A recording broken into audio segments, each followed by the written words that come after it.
So, what I explained the last time is that there is a close relationship between the long count and the so-called Tzolk'in. But it's important to know what the Tzolk'in actually is. And the Tzolk'in, you could say, that are 260 states of development. That can be 260 days, but also another period of time. For example, if you celebrate your 21st birthday, then at that day it's also the day that you are 260 months or lunar months old. So you could say that this 260, the dividends of a certain period of time in 260 periods is a kind of general principle of creation, which is cannot be related to many things. So there is a discussion in the Mayan research world what is the true Tzolk'in, and so you cannot talk about a true Tzolk'in because there are indeed different counts. And apart from the classical count that you can find on the monuments in ancient times, there are two more Tzolk'in counts, and one many people know, and this is called the so-called dream spell. And this is actually the Tzolk'in count that is coined by José Arguelles in the 80s. And this had a close relationship with the Gregorian calendar. But there is even a third count that only very little people up to now know about, and it's really good to realize what these three counts actually are. You could say that each count has a relationship with a certain deity that was born in the very past.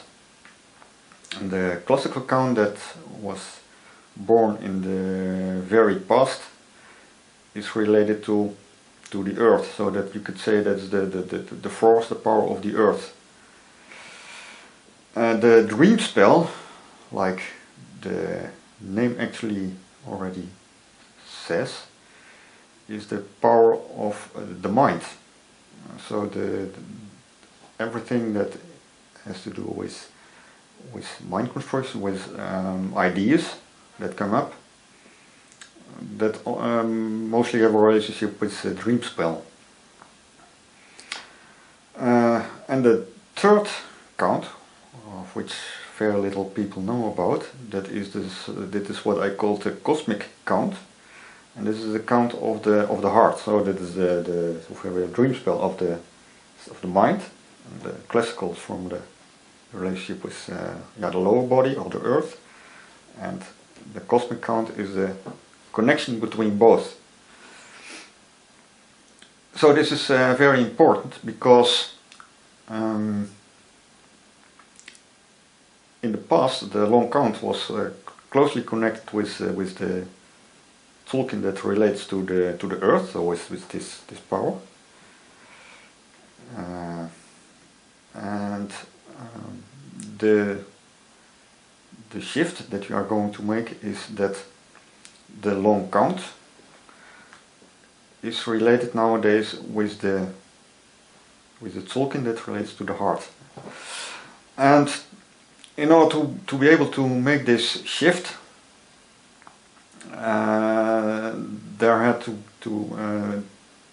it was necessary to take out some days to cut some days out of the long count. And you even find this in the Bible. Mark 13:20, it's very common that it's 13:20 because it's related to the 1320 coded Tzolk'in, says that if the Lord hadn't shortened the days, no flesh would be saved, but for the sake of the elect, which he chose to himself, he shortened the days. That's a very interesting and intriguing sentence in this connection, because it tells us that how important it is that the one count nowadays is related to the cosmic count. Okay, how do we know it is true? Is this just fantasy, or is this really true? Well, it's very interesting that in the past there were very few crop circles that really refer to this the phenomenon of the existence of 3 Tzolk'in counts, and one of the crop circles is this crop circle of 3 cogwheels, and this was created near a white windmill. And this is interesting because it also relates to the so-called white wind, which is one of the day signs of the Tzolk'in. So there is the relation. This is one of the relationships, and you also see there's actually these 3 wheels of the cogwheel. Yeah, they actually express that there is a harmonization between the 3 counts. That is really important. And this harmonization took place in actually 2 steps. The first step was on the leap day in the year 2008, so the 29th of February 2008. On this day, the 3 counts were synchronized in such a way that there is always 24 days between each count. And well, what's important to notice is that although the Tzolk'in actually has ever reoccurring cycle of 260 days, this is not 100% true for the dream spell and the Yorick count, because the leap day is actually skipped. So during a certain period of time, when there is a leap day in between, so the 29th of February, then the total cycle is not 260 days but 261, because the 29th of February doesn't count. So for this reason there was always a difference, and the different counts were not synchronized in the past, but from the 1st of March 2008 this synchronization happened, which means that there's always 24 days in between. The second step happened on the 1st of March 2012. And this was actually the step what I already mentioned before, because on this day the relationship between the cosmic Tzolk'in count and the long count was established. And yeah, this could be established thanks to the fact that in the very past, that means in the year 1863, 230 days were cut out of the long count. So this is what I already mentioned, this biblical verse of 1320. So what we see is that from the 1st of March 2012 there actually is a really harmonic relationship between, on the one hand, the 3 counts, and on the other hand the relationship with the long count.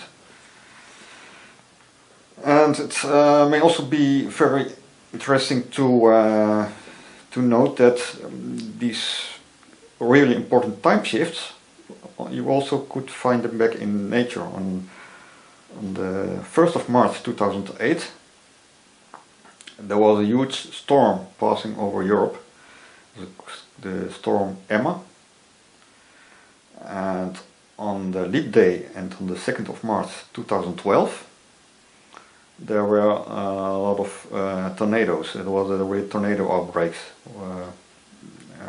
real big tornado outbreaks, which also cost the life to, I think, 50 people or something like that. So it's really it's really something that's really in the real world, and it's not a fantasy. And you can also see that in this crop circle. This appeared in 2009, also again at the wine bit mill, and this is a triangle, and that also has a relationship with the 3 counts. And yeah, there is more evidence for this, but I leave it out for the moment.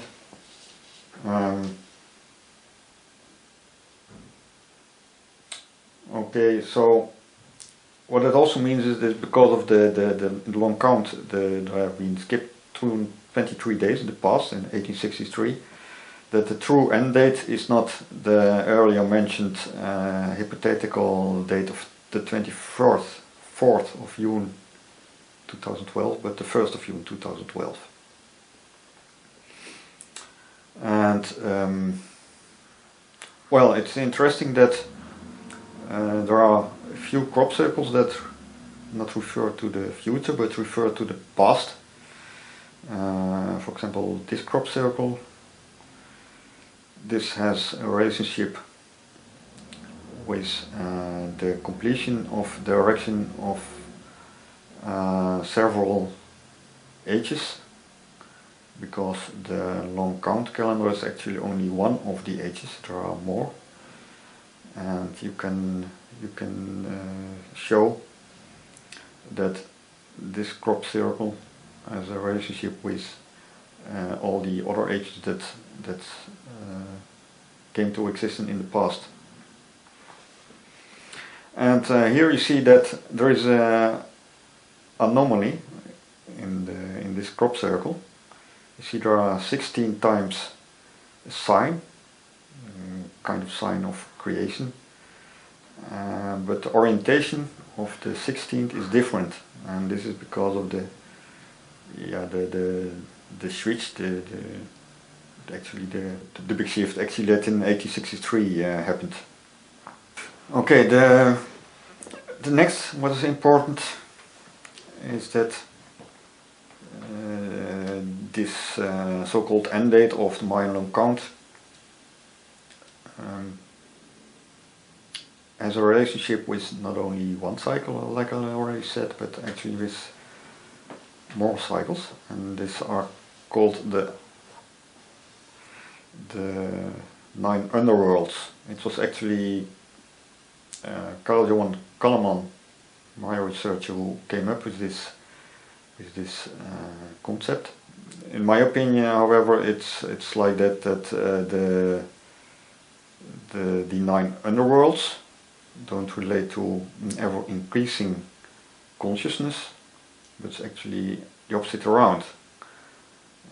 You might say that the 9 underworlds were 9 stages of development going into the underworld, which means that there are 9 stages of development from the divine towards separation from each other, from the divine, etc. And it's like that this so-called end date, 1st of June 2012,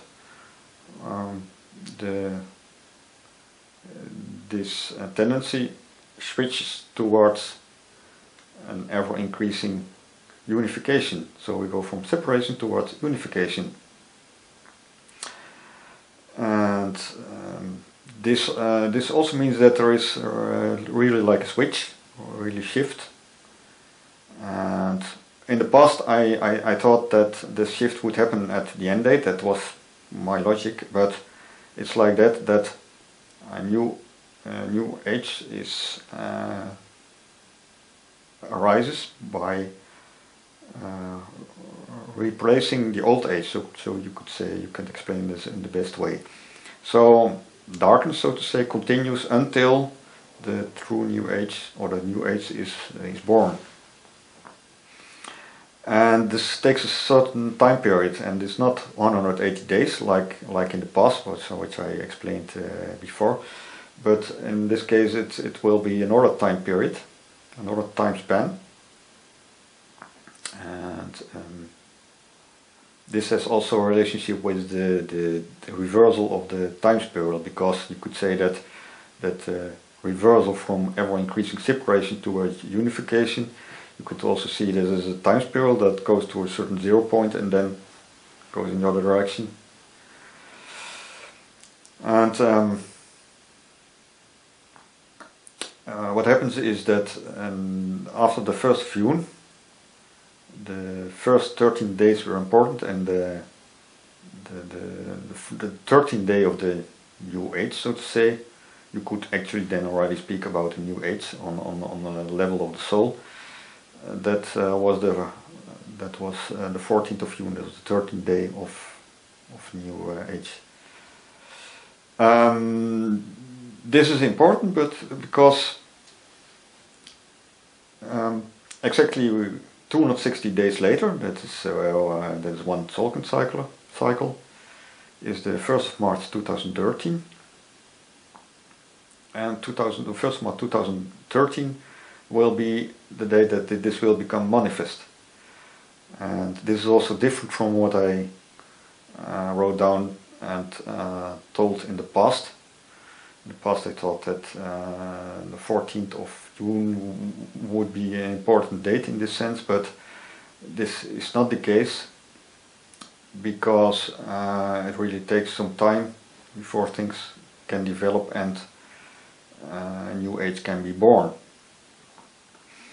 And this principle of the birth of a new age is actually related to the principle of connection of two polarities. Like the 180 days, you could also say, is half a year. This also connects two polarities. In this case, it's more like a square. It's also a connection of two forces that cross each other in this case. So this is a very important issue, why the 1st of March 2013 will be an important switch. And then after that, on the 8th of March 2013, that's exactly 40 weeks after the start, the erection of the World Tree will be completed. And well, there are actually very lot of crop circles, really huge lot of crop circles that refer to these dates, especially the 1st of March. It's really, it's amazing. It's really amazing. I didn't expect this. I thought, okay, new theory, quite something of which to say, okay, this must be true. This must be true actually, but still, okay, what is it that I can? What's the real evidence? And you find it in the crop circles. It's huge. It's really huge. And well, next part, you will find it out.